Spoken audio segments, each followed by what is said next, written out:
El sol de la media tarde prolongaba las sombras, las hacía puntiagudas y reales. Del grupo se adelantó un hombre, hasta la boca sellada del sepulcro. Su voz, enérgica y sublime, atronó en la profundidad de la fosa. «Lázaro, sal fuera». El cadáver se estremeció ligeramente. La piel yerta del rostro se agrietó, como un cuenco de cerámica. Los gusanos enquistados en los globos oculares removieron perezosamente sus anillos.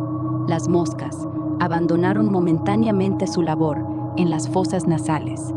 El estremecimiento puso en tensión la columna vertebral del muerto, espantando las ratas que se abrían paso hacia sus vísceras.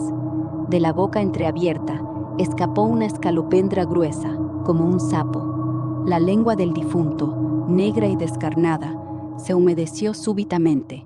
Su extremo puntiagudo asomó al exterior, mientras el primer aliento del resucitado elevaba penosamente la costra de las costillas, una plasta del tono de los excrementos resecos al sol.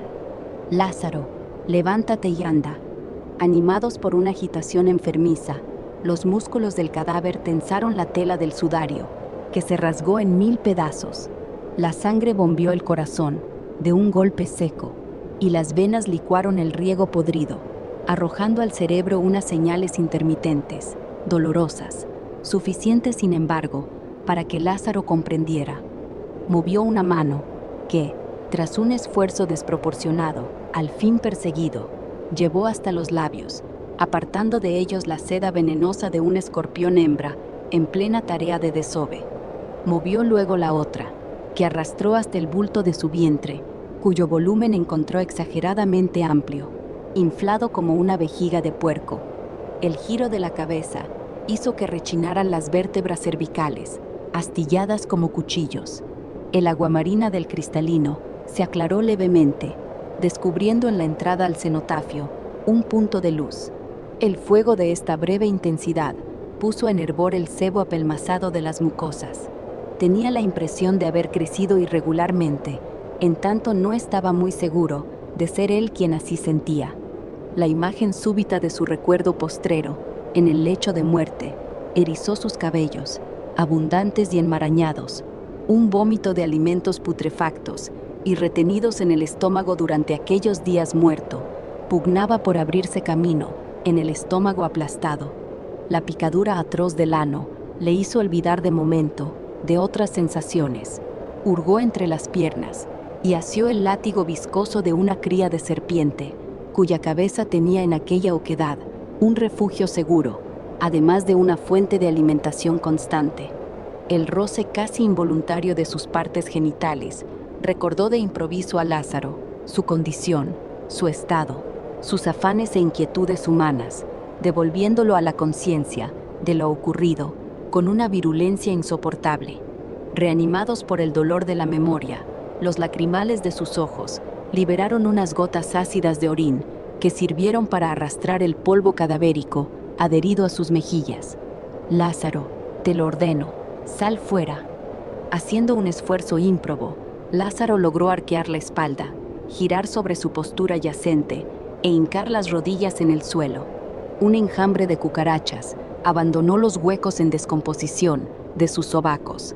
La mirada turbia del resucitado se posó con asco indecible en la alfombra de lombrices sobre la que había descansado.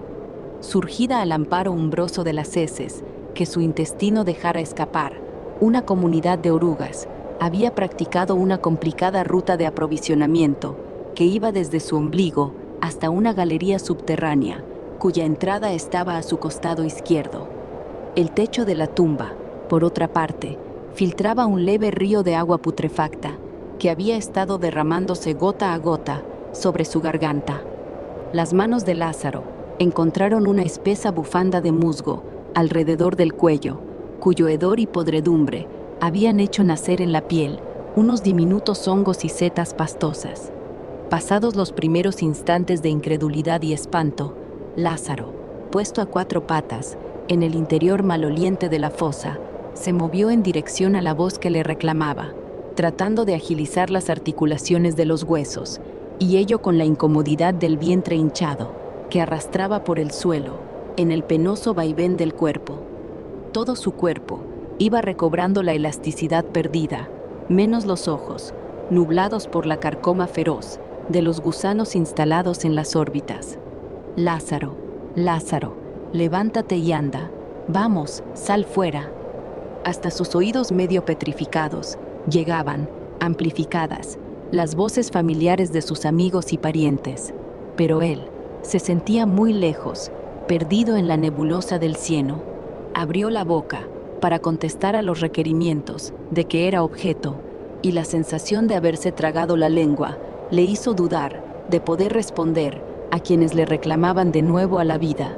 Medio ciego, podrido en parte, espantado de sí mismo por el recuerdo de su propia muerte y asqueado por la repulsiva presencia física que debería mostrar, Lázaro luchaba entre abandonarse definitivamente en su tumba y suplicar a su bienhechor que reconsiderara la necesidad de aquel milagro, toda vez que su existencia pertenecía más al reino de los muertos que al mundo de los mortales. Oyó, sin embargo, la orden, tajante e irrevocable, y no supo negarse a obedecer a quien de tal modo interrumpía la corrupción de sus restos. El grito de horror que saludó su presencia estuvo a punto de devolverlo al oscuro pudridero. Advirtió que sus parientes y amigos se alejaban y buscó a tientas al responsable de su resurrección. ¿Eres tú el que dice que me ama?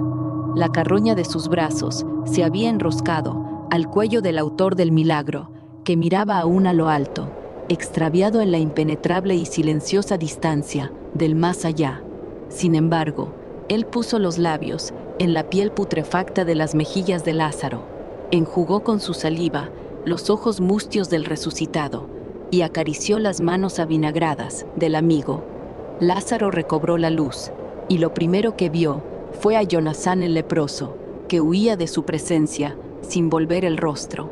Solo ante la puerta allanada de la tumba, que le sirviera de morada en aquel tiempo, dejó vagar la mirada por el páramo del cementerio. Sus parientes y amigos corrían como endemoniados, tal vez con objeto de dar a conocer la buena nueva de su resurrección. La soledad que le rodeaba estaba, sin embargo, preñada de indelebles presagios, invisibles repugnancias, que sin ninguna tregua sería capaz de subsanar. Había pasado el tiempo. Su esposa, sumisa en principio, vivía aterrorizada ante el simple gesto de su contacto. Vencida por el miedo, consentía el hediondo calor de su cuerpo, incapaz de excitarse como antes. Sus relaciones eran las del verdugo y su víctima. Una madrugada sintió Lázaro que su esposa se escurría del lecho y nunca más volvió a saber de ella. Sus hijos, obedientes y respetuosos, no pudieron, sin embargo, superar el asco de su presencia en la mesa, bajo el mismo techo. El primogénito se hundió la punta del arado en el vientre y el segundo se ahorcó una noche en la viga maestra de la casa. Solamente Sara, prima hermana de Lázaro, que hacía las veces de sirvienta, pareció asimilar la cruel tragedia del resucitado y a él entregó su vida. Sordomuda y taciturna, Sara hizo de la tarea de sanar a Lázaro un mandamiento.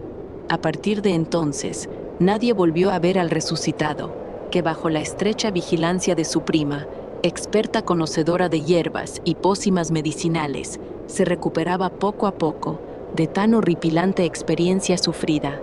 Algunas partes de aquel cuerpo medio podrido, sin embargo, no recobraron la vida, y todo el afán de Sara se concentraba en evitar que la corrupción se extendiera. Pero esto era inevitable. En ocasiones, Lázaro padecía súbitos letargos, llegando al borde mismo de la muerte. Un extraño sortilegio impedía, sin embargo, que este fin se consumara, como si no le estuviera permitido atravesar la frontera letal por completo. En tan dramática situación vivió Lázaro casi un año. Cuantas veces se sucedían los trances agónicos, otras tantas se manifestaba la imposibilidad de que la muerte se adueñara definitivamente de aquel espectro infrahumano. Lázaro, desfigurado y débil como un feto, era ya incapaz de recobrar lo que en cada ocasión perdía en forma más espantosa. Una noche, Los ojos hundidos y secos del resucitado miraron de tal modo a su prima, que ella, asustada, salió huyendo de la casa. Quienes vieron sus pies destrozados y contemplaron su veloz carrera por muchas aldeas, dijeron haber presenciado el paso de un demonio enloquecido, y quienes tuvieron oportunidad de observar cómo se arrojó, sollozando, a las plantas de aquel que hiciera el milagro de la resurrección de Lázaro, dijeron luego haber visto la imagen del miedo y la desesperación. Ve, porque todo se ha consumado, oyó y comprendió Sara la sordomuda las palabras de quien podía hacerse entender de ella, y emprendió el camino de vuelta, imaginando que así terminaba el sufrimiento de su primo. La sombra pálida de la muerte se echaba mansamente sobre el cuerpo transido de Lázaro. Conocida su frialdad amarga, absorbió complacido la hiel de su presencia, y bebió hasta saciarse la herrumbre letal que destilaba su savia. La corrupción seguía ahora su curso normal, más apresuradamente tal vez, y el hedor de la carne putrefacta lanzaba al aire efluvios con recobrada violencia. El sopor cadavérico ahogaba su respiración, en tanto las manos se petrificaban sobre el vientre, de nuevo abombado de amoníaco en descomposición. Un temblor irregular puso en agitación todos sus huesos, que se descoyuntaron blandamente, sin fijación alguna. Presintiendo que la muerte era finalmente irreversible, Lázaro se alzó mediante un esfuerzo supremo, encaminando sus pasos trémulos hacia el páramo del cementerio, hasta la boca oscura del sepulcro familiar, meses atrás abandonado. Nadie sabe cómo lo consiguió, pero Lázaro llegó al hueco mortal de su sepulcro, y en la misma olla, la llegada parsimoniosa de la segunda muerte. Aún tuvo tiempo, sin embargo, de sentir cómo un cuerpo extraño se ceñía a su cadáver, un sudario de carne y hueso. Su prima, Sara, la sordomuda, quería impedir a toda costa que la volviera a repetirse el desgraciado milagro. A partir de entonces, nadie podía resistir la tentación de llamar a Lázaro en la puerta de su tumba, y como si el maldito sortilegio todavía perdurara en sus efectos, el cadáver se estremecía ligeramente, así como removían perezosamente sus anillos los gusanos enquistados en los globos oculares del muerto.